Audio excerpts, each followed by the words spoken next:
the old woman who owed an incredible amount of money.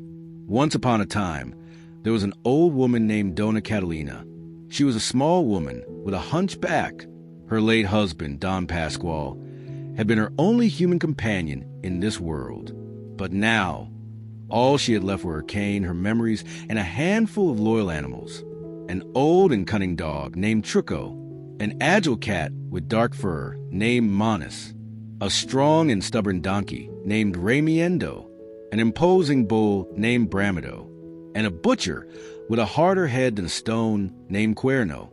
With Pasquale's death, life had become difficult for her.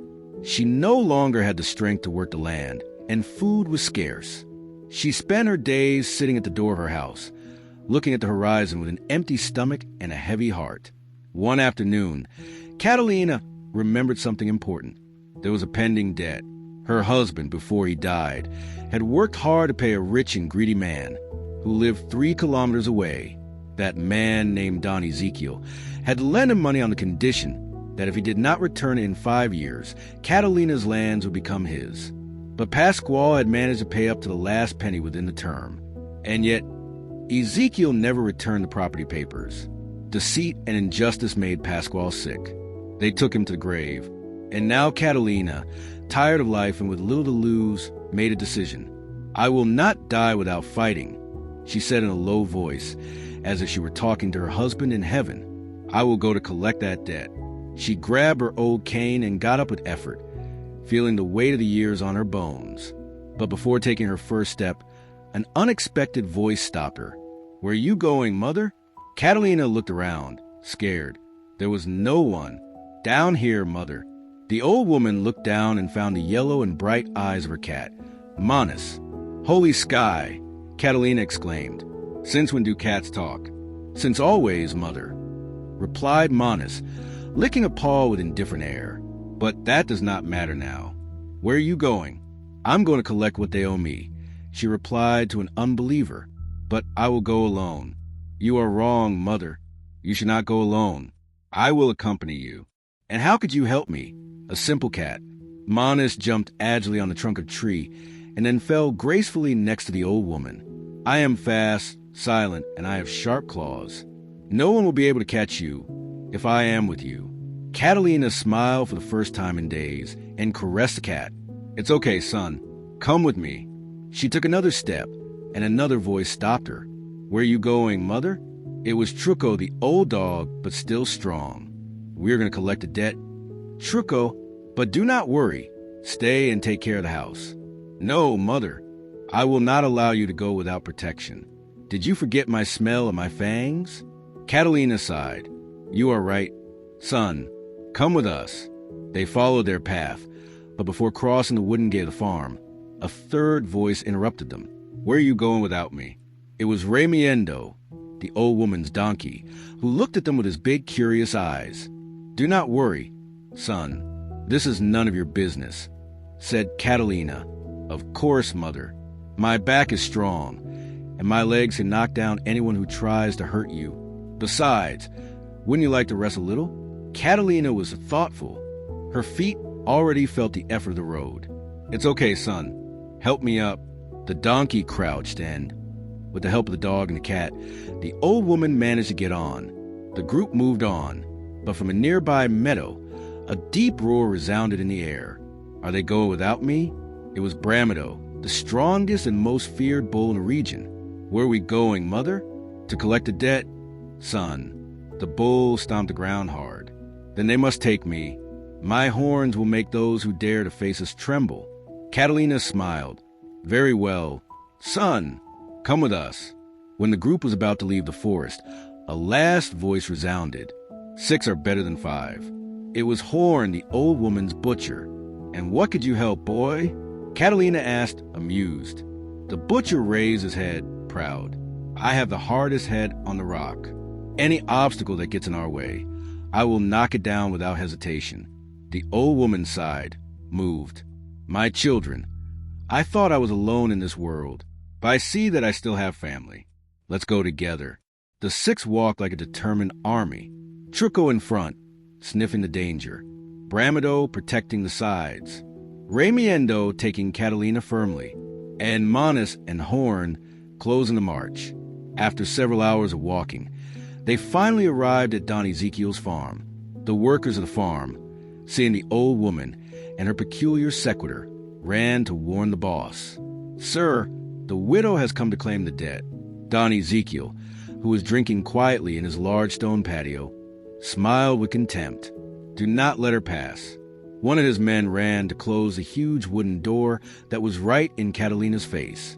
The old woman, instead of getting discouraged, got off the donkey calmly.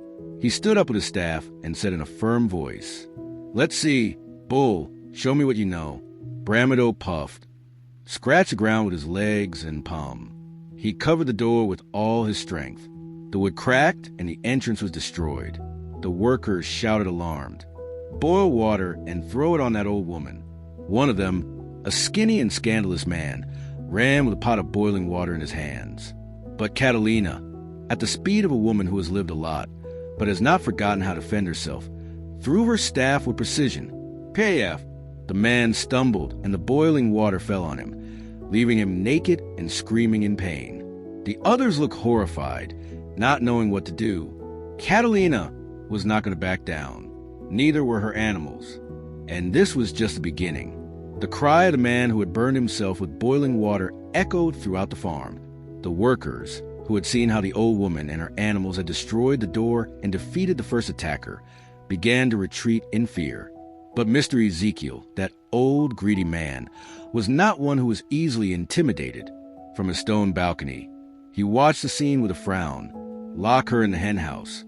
He shouted, "Let those hungry birds peck her until she asks for mercy." The men, still scared, tried to obey. Two of them approached Catalina with the intention of dragging her to the henhouse. But the old woman smiled and looked at Manus, her agile and silent cat. "Let's see, son," he whispered. "Can you show me what you can do?" Manus licked his mustache. He jumped like a dark shadow and got into the henhouse before the men could push the old woman.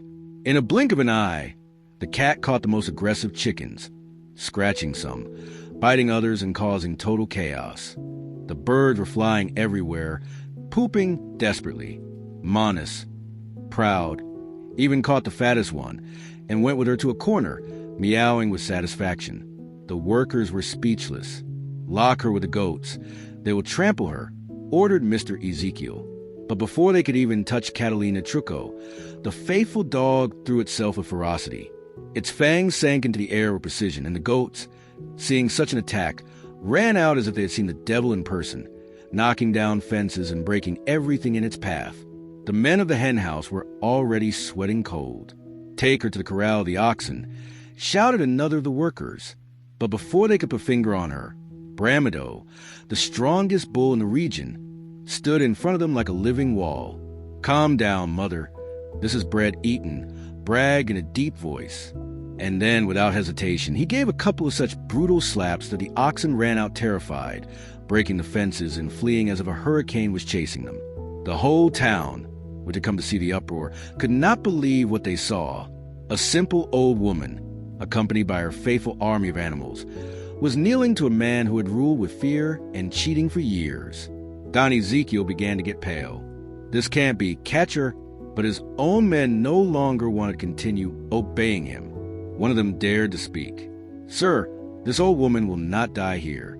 The best thing will be to pay her what she owes and to leave." The rest of the workers, seeing the justice in those words, agreed. Don Ezekiel felt trapped. He had no other way out. With anger and resignation, he ordered to open his safe. He took out a sack of money and gave it to Catalina until the last penny he owed to his late husband. Then, with trembling hands, he took out the old title of the lands and returned it to its legitimate owner, a force that made 2 horsemen fall from his mounts. And then, frightened, the bull stood in front of Don Ezekiel, looking at him with his big, dark eyes.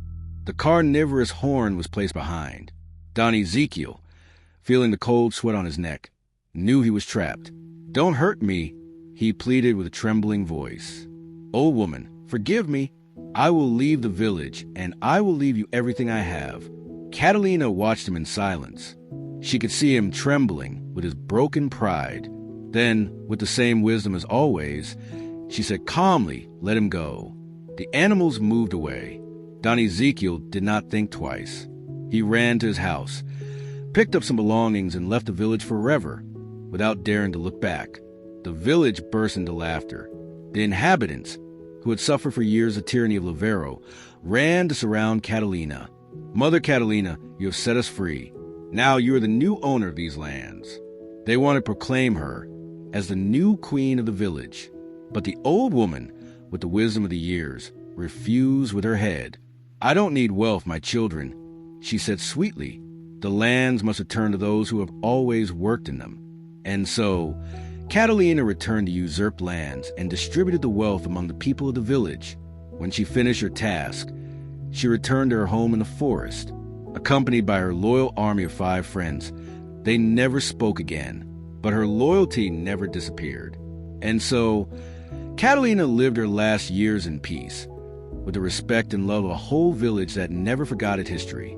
And tell me, what part of the story did you not like?